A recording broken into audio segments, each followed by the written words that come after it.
안녕하십니까. 국어를 사랑하는 남자 신정민입니다. 저희는 세상을 부는 서울고등학교 동아리에서 나왔고요. 서평업, 저는 국어를 강의하는데 서평업이 무슨 뜻인지 아십니까? 모르겠어요. 서일고 평균을 서일 평균 업 시켜버리겠습니다. 그럼 여기서는 더 시간 안 끌고 바로 들어가 보겠습니다. 이제 목차입니다. 목차에서는 저희는 이제 서론 그리고 문학에서 시를 한번 해볼 거고요.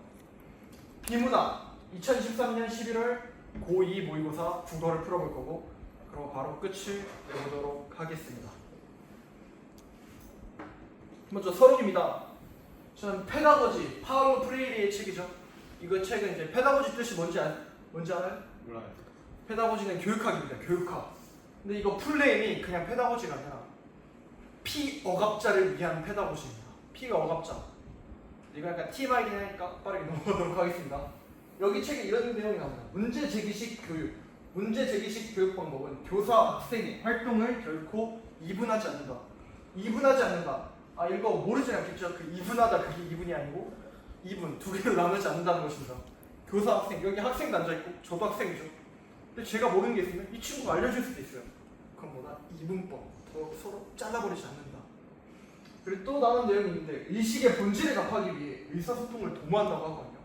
의식의 본질, 그러니까 이상, 우리가 흔히 말하는 정의, 그런 것에 대한 답을 도출하기 위해 우리는 의사소통을 해야 된다는 것입니다. 서론 여기까지 하고 시를 바로 들어가 보겠습니다. 하지만 이렇게 필기가 좀 필요하기 때문에 필기를 빠르게 해보도록 하겠습니다. 하나, 둘, 셋. 자, 이제 필기를 완료했고요. 한번 읽어드리겠습니다. 우선 경어체를 사용했습니다. 경어체 사용하면 이제 여성적 어조죠. 예를 들어 여기 기들리고 있을 테요, 서름에 잠길 테요, 하늘은 다고 말아 우옥내다, 이렇게 약간 부드러운 어조, 경어체 사용해서 여성적인 어조로 해서 부드러운 분위기를 이제 만들어주겠죠. 그리고 부사 사용이 많습니다. 그죠? 부사를 또 제가 동그라미 쳐드리면은 여기 아지 있고요, 뚝뚝 있고요, 비로소 있고, 또 어딘가 한양, 요 정도로 볼 수 있습니다. 부사를 굉장히 많이 사용했고, 또 언어의 조탁이라고 썼거든요. 언어의 조탁, 아 무슨 뜻인지 모를 친구들이 굉장히 많을 거예요. 그렇죠? 예. 모르죠? 모르겠어요. 언어의 조탁은 이제 언어를 되게 다듬어서 쓴다, 그런 뜻이에요. 그러면 이제 섬세한 시어를 썼다는 거고, 그리고 유미주의적 성격을 굉장히 가지고 있다고 할 수 있습니다. 유미주의는 또 뭐냐면 아름다움을 첫 번째로 치는 그런 것들입니다. 그리고 또 이 시를 쓴 사람에 대해서 알아야겠죠. 이 시를 쓴 사람은 김영랑 시인이에요. 김영랑 시인. 이 사람은 유흥을 굉장히 많이 사용해요. 시에서 그 독을 찾고였나? 독을 품고, 그 시 빼고는 다 유흥이 굉장히 많이 들어가요. 유흥이 뭐가 있죠? 니은, 리을, 미음, 이응이 있어요. 이거 보면 약간 알기 쉬운 게, 이 사람 이름에 좀 있어요. 이응, 좀 많아요. 여기 이렇게 봐서 김영랑 하면서 유흥 많이 들어갔다, 이렇게 보면은 또 머리에 들어오기 좋겠죠. 그럼 시를 한번 바로 들어가 볼까요? 시를 들어가 보면 어떤 색을 해야지? 검정색을 해야지. 오라니 피기까지는 나는 아직 나의 몸을 기들리고 있을 테요. 오라니 뚝뚝 떨어져 버린 날 나는 비로소 봄을 여인 서른에 잠길 테요. 5월 어느 날 그 하루 굳었던 날 떨어져 눈 꽃잎마저 시들어버리고는 천재 모라는 저치가 없어지고 뻗쳐오르는 내 보람 성케 무너지더니 오라니 지고 말면 극분 내 한해는 다 가고 말이야. 360날 한양 섭섭해 옵니다. 오라니 피기까지는 나는 아직 기들리고 있을 테요. 찬란한 슬픔의 봄을. 네, 설명을 조금씩 해보자면 모란. 그냥 되게 모란을 되게 많이 찾고 있죠. 그게 뭐냐? 모란은 되게 이 사람한테 좋은 건 막 절대적인 존재, 약간 희망, 그런 것을 나타낼 수 있죠. 그리고 여기가 나라고 나와 있잖아요. 나가 얘기하는 거잖아요. 나가 얘기하는 거는 화자라고 하죠. 좀 멋있게. 화자가 직접적으로 표면상에 드러나 있는 거예요. 이제 표면적인 화자.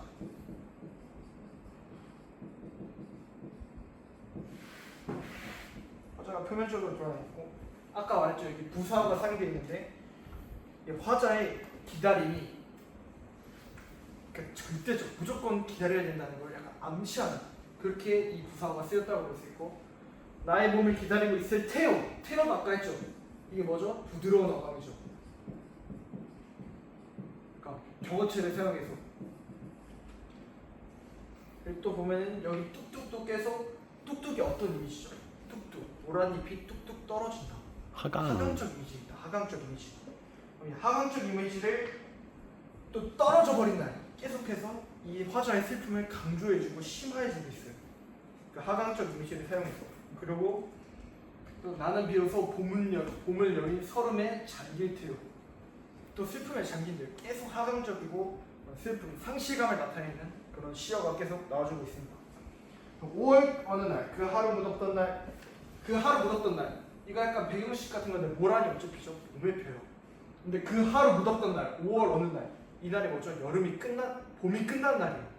봄이 끝나면은 이 사람이 그렇게 좋아하고 절대적으로 하고 막 희망이, 그 모란이 사라진 날이죠. 뚝뚝 다 떨어져 버린 날이죠. 그러면 이 날이 뭐죠? 여름의 시작. 이것은 뭐냐? 봄의 상실. 떨어져 눈 꽃잎마저 씻어버리고 계속 이 봄의 상실에 대해서, 이 꽃에 대한 상실에 대해서 얘기하고 있고요. 뻗쳐오르던 내 보람이 뭐겠어요? 여기서 모란이 피는 거죠. 모란이 핀 기쁨, 이런 걸 말할 수 있고, 성 김문화전님이 모란이 지고 나면 말끔 내 한 해는 다 가고 말이야. 절망, 한 해, 모란이 지고 나면 내 한 해가 다 가버린대. 이거 뭐냐? 약간 과장을 해서 표현했죠.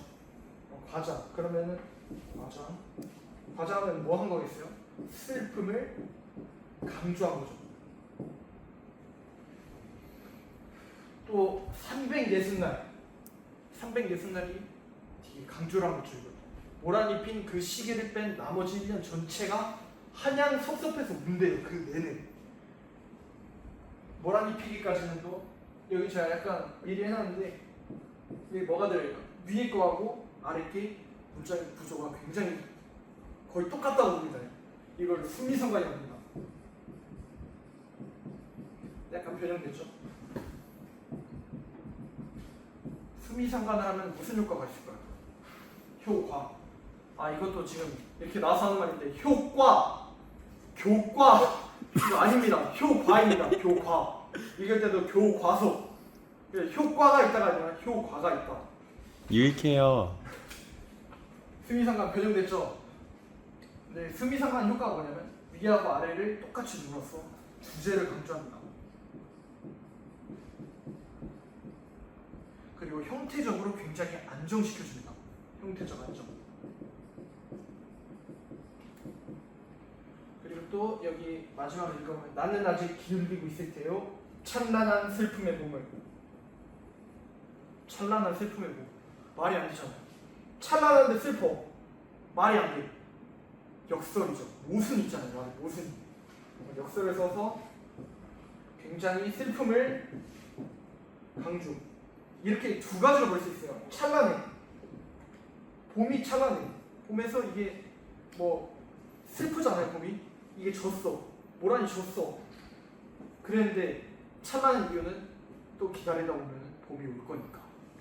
그래서 찬란하다고 볼 수 있고, 또 슬픈 이유는 당연하죠. 모란이 펴서 찬란한데 져서 슬프다. 이렇게도 볼 수 있고. 그리고 또 제가 아까 약간 넘어간 것 같은 게 있는데, 여기서 뭐가 또 쓰였죠? 이게 어순이 약간 바뀌어 있어요. 모란이 피기까지는 나는 아직 기들리고 있을 테요. 찬란한 슬픔의 봄. 이게 앞으로 와야 되는 거 아닌가? 도치. 그렇죠. 도치죠. 도치가 쓰였다는 건 또 뭐냐? 이 부분은 굉장히 또 이 쓴사람이 강조를 하고 싶다는 것입니다. 이렇게 해서 이 시는 끝이 났습니다. 혹시 질문이 있나요? 질문 없으니까 넘어가겠습니다.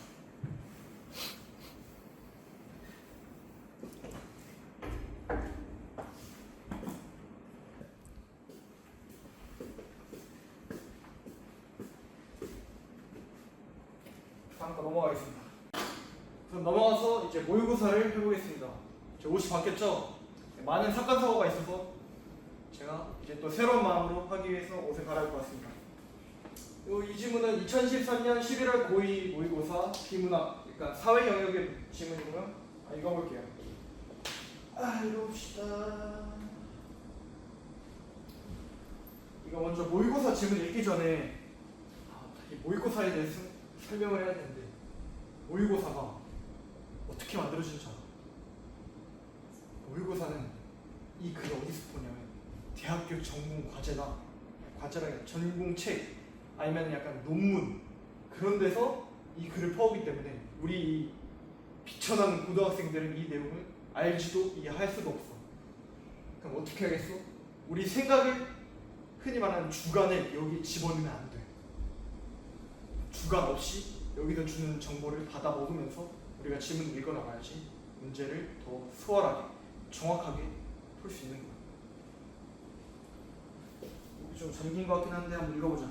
건축물을 짓고자 하는 사람은 건축 허가를 받을 수 있는지를 행정기관에 사전에 확인할 것이다.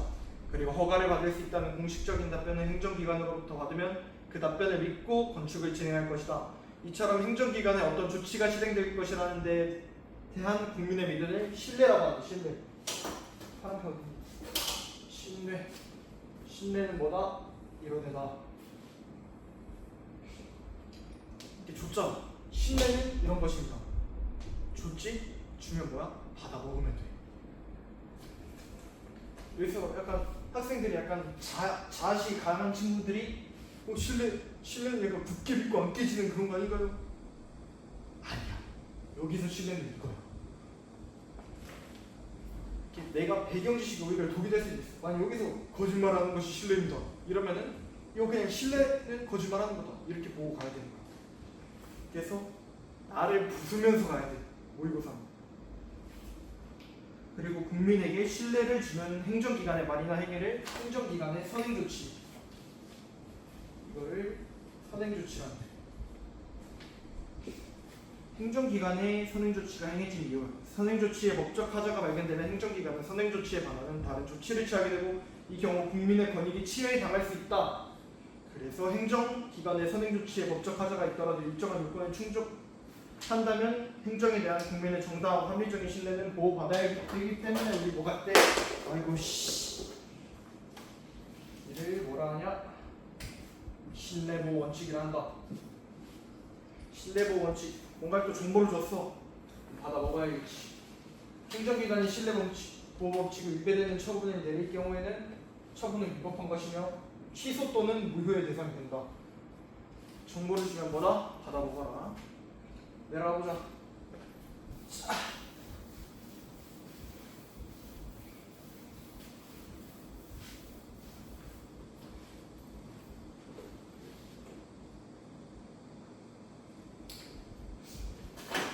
신뢰보호 원칙이 적용되기 위한 첫 번째 요건 신뢰보호 원칙에 대해서 또 설명하는 게 나오겠지. 그럼 받아 먹어야겠지.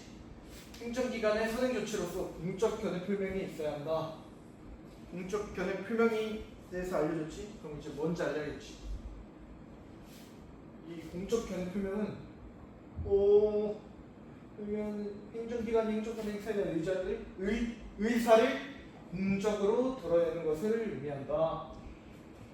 그리고 또 읽다 보면은 더 설명이 있겠지. 더 설명 나오나? 쭉 읽어봐.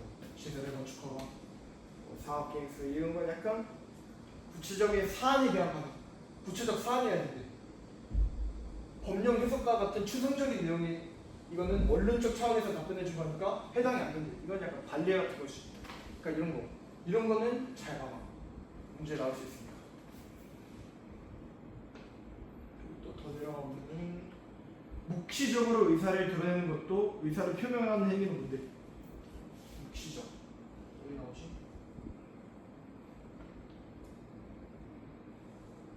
여기 있다.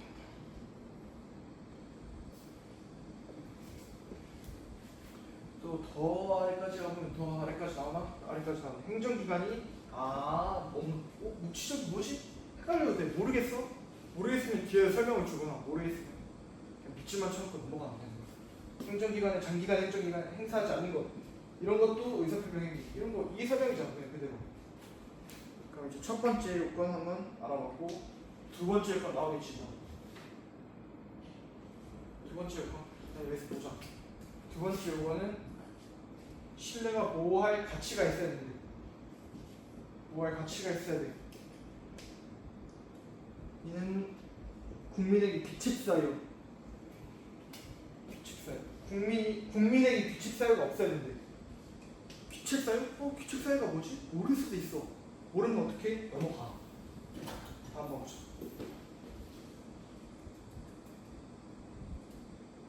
몰라. 알면 땡큐. 모르면 오케이. 특히 공부를 조금 하는 친구들이 더 그래. 모르면은 엄청 불안해하거든. 근데 오히려 나만 모르는 게 아니야. 공부를 하는데 내가 모르겠어. 나만 모르는 게 아니라 전 수험생 다 똑같이 어려운 거니까 이렇게 떨지 않아도 되고 특정 사업에 대해 허가가 발생했다는 견해를 이런 경우인데 허가를 진짜 국민이 잘못된 정보 제공 이게 규칙 사유입니다. 두 번째가 이런 경우고 세 번째 요건 행정기관의 선행조치에 대한 국민의 신뢰와 국민이 행한 행위 사이에 인과관계가 있어야 됩니다. 인과관계가 있어야 한다.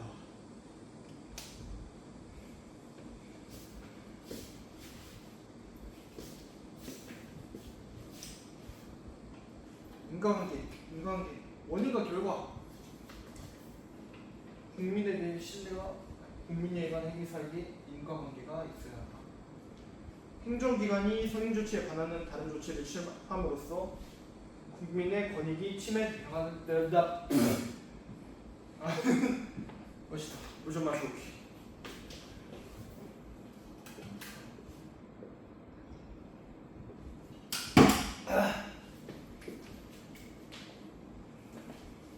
이게 뭔가 보자.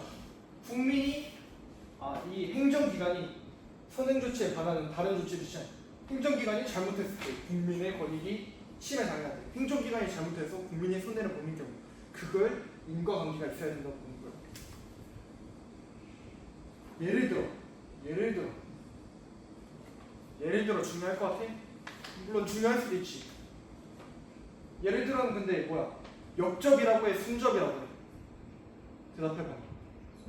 그치 순접이지. 그럼 뭐야? 위하고 똑같은 내용을 하는 거야. 이건 뭐냐? 알아들으면 땡큐. 모르면은 뭐 위 그 내용 하는 거 있지.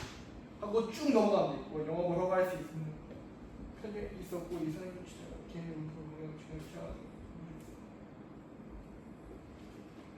알 수도 있어. 이 내용이잖아. 너네들 영업하는데 뭐 직원 고용해도 돼 이랬는데 고용을 했어. 근데 그 시간이 지나고 보니까 너네 고용했어 하면 안 돼. 이런 경우는 안 된다는 거야. 이해했으면은 그 내용이네 그냥. 인과관계가 있어야 된다.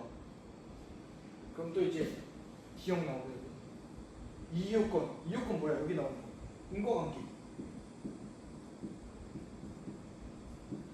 인과관계에 따라서 국민이 행정기관에 선행조치가 있었음을 인식하지 못했거나 선행조치와 관련된 사항이 사후에 변경될 수 있는 가능성을 행정기관이 국민에게 미리 알린 경우에는 신뢰보호를 주장할 수 없다. 무슨 소리인지 또 모르겠어. 근데 이게 내가 지금 알 수 있는 건 뭐가 있어?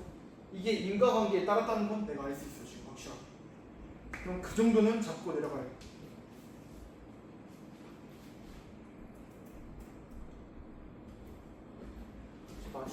마지막 부분은 의의가 나오든 뭐 관례가 나오든 뭔가 나오겠지.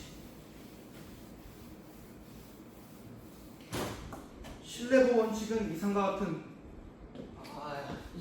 아까 말한 이 친구는 이 세 가지 요건이 모두 충족될 때 적용된대.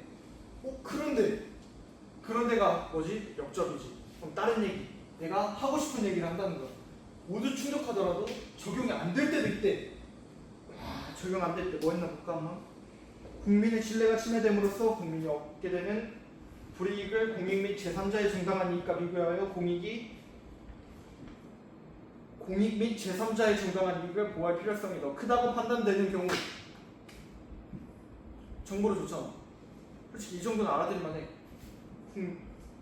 신뢰, 국신, 국심보다 제 3자 2 아니면은 또 뭐 있어? 공이 얘네가 더 클 때는 신뢰 보호 원칙이 적용되지 못할 수도 있다는 거야. 또 더 볼까 아래? 또 다른 얘기 있나? 또 신뢰 보호 원칙은 행정기관이 공적인 견해를 표현할 당시 그 사정이 그대로 유지됨을 전제로 이게 무슨 뜻인지 잘 말이 와닿지 않을 수도 있어.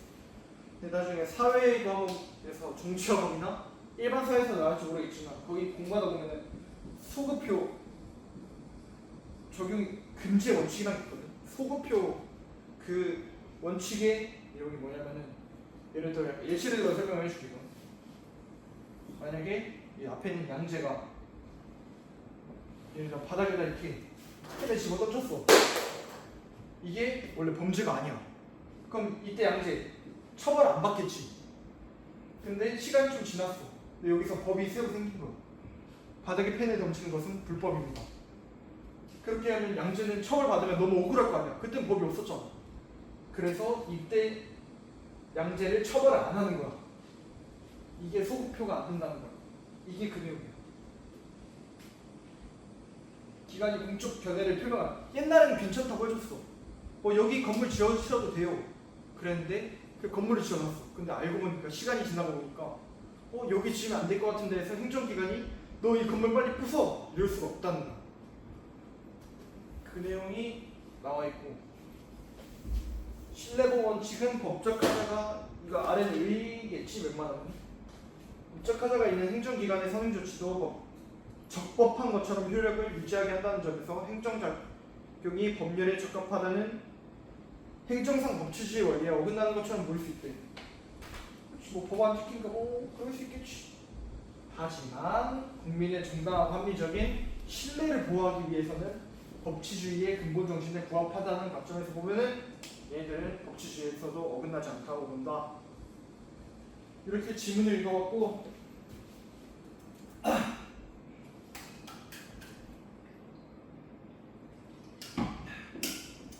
문제를 보자.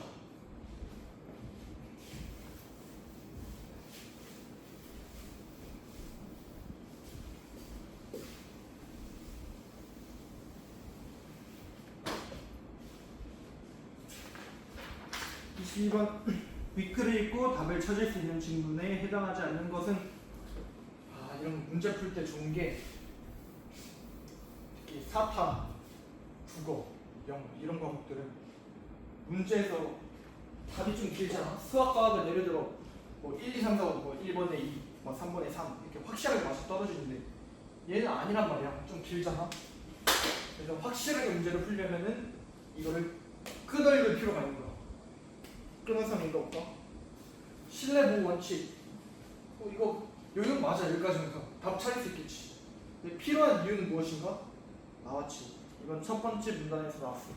선행조치에 법적 하자가 있더라도 국민의 신뢰를 지키기 위해서라고 나와 있어. 근데 맞고 2번 신뢰보호 원칙 맞아. 성립된 역사적 배경. 우선 이게 안 나오긴 했거든. 문제를 풀다 보면 헷갈릴 수도 있어. 그럴 때 도움을 받으려면 그래서 내 상식을 이용해서 한 발짝 더 나아가는 그런 행동은 굉장히 좋죠. 필요한 이유 있으니까 필요한 이유에 대해서 설명하는 게 역사적 얘기일까? 할 수도 있겠지. 근데 그렇게 가는 거는 이 내용이 나오지 않잖아 지문에. 그러니까 이건 아니고 신뢰보호 원칙이 적용되기 위한 요건 3가지 하나 알아봤지. 3가지. 신뢰보호 원칙이 적용이 제한되는 경우 나왔지. 아까 그러나 하면서 이럴 때는 안 되고 국민의 신뢰보다 공익이 더 클 때 소급표를 금지하고 그럴 때는 적용된다 했지. 제한된다 했고 신뢰보호 원칙이 행정상 법치주의 원리에 어긋나지 않는 이유. 이것도 마지막 단락의 의의랑 같이 나왔지. 그래서 답은 25번의 2번.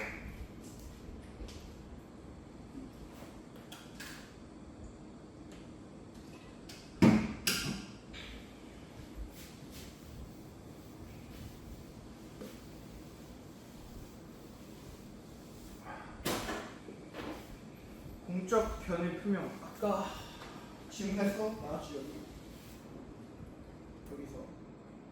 두 번째 지문에서 두 번째 문단에서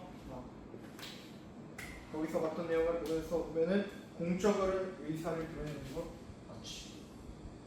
행정권 행사에 대한 행정기관의 의사를 공적으로 드러내는 것. 행정기관의 명시적 의사 표명뿐 아니라 묵시적인 의사 표명 또 해당될 수 있다고 했지. 묵시적인 게 뭐였지 아까? 묵시적인 건 그 약간 얘네들의 행동을 안 함으로써 보여준 거. 그러니까 말을 하지 않음으로써 답한다. 약간 그런 것처럼. 그런 것도 묵시적인 의사표현도 해당이 된다고 아까 말을 해주고, 구체적 사안에 관계없이 법령 해석에 대한 질의에 답변해 준 것도 포함이 안 되지. 이 친구는 법령 해석 이렇게 약간 추상적이거나 원론적 쪽 차원에서 답해 준 거에서는 이게 포함이 안 돼 있다고 나왔지. 국민의 신뢰를 갖게 되는 대상으로서 이거는 그냥 1문단에 그대로 나왔어. 이거 국민의 신뢰가 형성된 공적 대행이더라도 법적 상황이 변경되는 신뢰의 대상이 되지 못할 수 있다. 아까 말했지. 소급표. 아까 봤던 그 친구 내용이고, 이건 당연히 답이 3번이 될 수 있다. 여기까지는 굉장히 쉬울 수 있어. 다음 문제 볼까? 14번. 기억 먼저 보고 가자. 기억이 이 요건 우리 잘 못 알아먹었던 것이. 근데 기억 앞에 뭐가 나왔지? 이 요건에 따라 우리가 알아먹은 게 하나 있었어. 그럼 뭐다? 알아먹은 대로 답을 찍어 나가면 된다. 이건 약간 뭐라 해야 되지? 좀 교육적이지 않은 찍기 방법이거든. 우리가 하나도 못 알아도 근데 우리는 풀 수 있어. 이 요건에 따르라고 했어. 행정기관의 원인인데요. 국민의 행위가 이어진 것으로 볼 수 없기 때문이다. 이게 뭐야? 인과관계 얘기하는 거야. 딴 거 보면은 되게 방향이 좀 멀리 있는 얘기를 하고 있어. 행정기관의 선행조치에 대한 신뢰가 원인이 되어 국민의 행위가 이어진 것. 이게 바로 인과관계를 얘기하는 것이기 때문에 정 모르겠다면 이렇게 찍으면 돼. 우선 그리고 내용상으로도 맞아. 이게 다른 조치를 취한 경우 이런 거 아니고 법적 하자를 갖지 않고 사실관계 바탕을 두고 얘기할 수 있어. 근데 인과관계가 먼저 제대로 나와 있고, 행정 선행조치가 이거는 국민의 규칙사유지. 그러니까 5번으로 여기까지도 쉽게 쭉 풀 수 있어.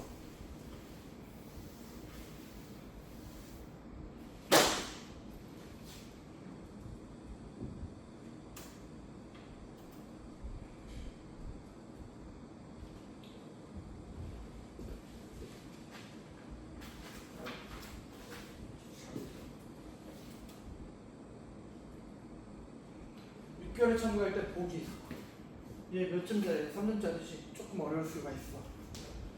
우리가 천천히 열심히 잘 읽어나가다 보면은 볼 수 있겠지.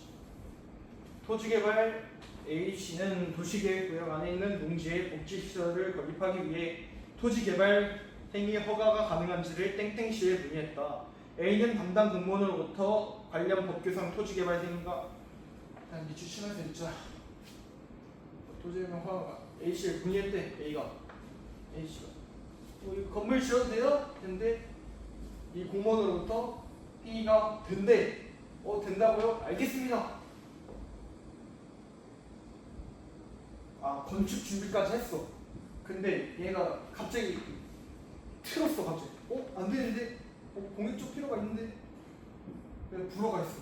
법원은 근데 땡땡시의 토지개발 불허가 처분이 신뢰보호원칙에 위배된다고 판결했대. 그거지. 얘네들 말 바꾸기 했잖아.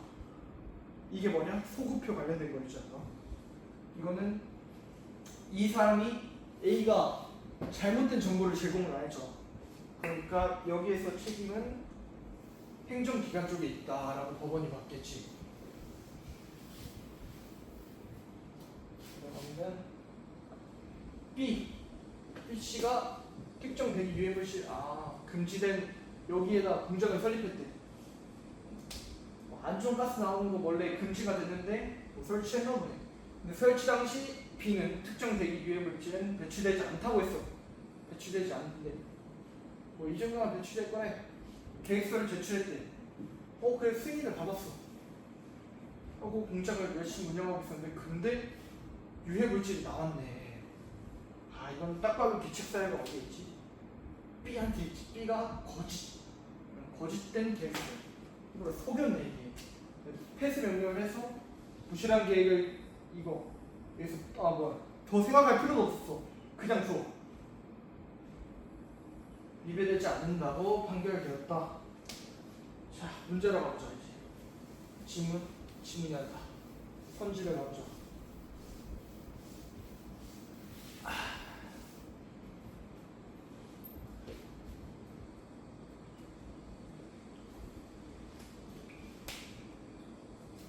가에서 A가 신청한 토지 개발 행위에 대한 행정기관의 불허가 법원에 이게 위법하다고 판결을 받았지. 그치? 맞지. A가 신청 받았는데 얘가 또 딴소리 한 거니까 얘네한테 규칙사유가 있다고 보이지. 가에서 A는 토지 개발 행위가 허용될 것이라는 담당 공무원의 해시는 행정기관에서 선행 조치를 신뢰했다고 본 거지. A는 믿었어 진짜. A는 약간 선량한 사람이야. 믿었잖아. 믿었는데 여기서 잘못했지. 이 행정기관에서 맞지 이거. 가에서 법원은 행정기관이 농지를 보존할 만큼 얻는 공익이 A 권익을 침해하면서까지 보여야 할 만큼 크진 않다고 했지. 신뢰보호 원칙이 적용받지 못할 때가 그거라 했잖아. 공익이 더 클 때. 신뢰보다. 근데 그런 상황은 크지 않다고 본 거지. 근데 A의 편을 들어줬으니까 법원이. 나에서는 행정기관이 B의 공장 설립을 승인한 것은 위법 상태에 대해 이건 아니지. 왜 그러냐면 얘는 잘못된 부실한 허위 보고서를 제출했으니까 얘네가 행사하지 않은 게 아니야. 행사는 이미 한 거야. 솔직히 여기서부터 틀렸어. 행사를 한 거야. 승인을 해줬다는 것 자체가 이걸 행사를 한 거기 때문에 이거는 틀렸고. 나에서 법원은 공장 설립을 허가한 행정기관의 선행 조치가 법적 하자를 갖게 된 것은 귀책사유가 B한테 있다고 보는 게 맞지. 귀책사유가 B한테 있지? 얘가 허위 보고서를 썼으니까.